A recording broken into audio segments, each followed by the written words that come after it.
chi nga do hapa kan slam te kwa renga bachi pa kerli hapa namar batinga bachi jo hilak hachwa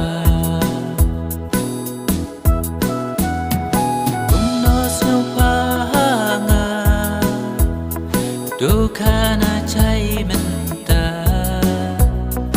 Gate kwa nga chi cha Bachi pjang pha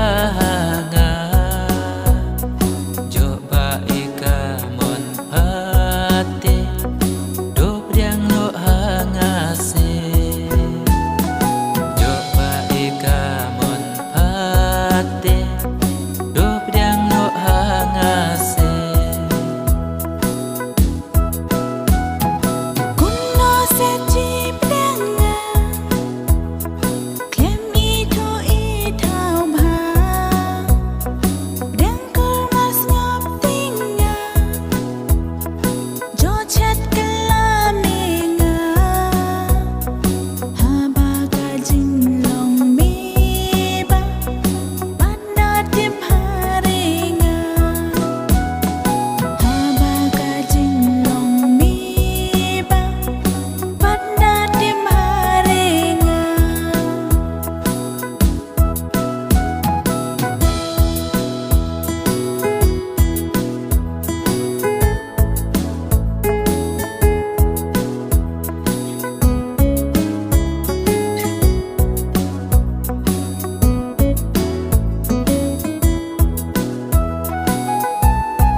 Bachukor teji kwa renga hapa kular hok na hapa bachi e hok chirata Joba ong me kumta Chile chipdang renga Taba kwa hinga se Bachi kolar hok me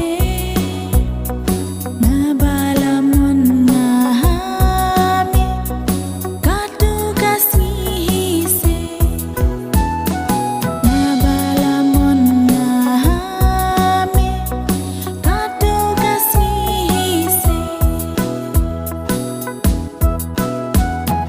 Black man kamen simga Bala pedang pamenta Jo sup jo jinjar ba Ich hok ngadu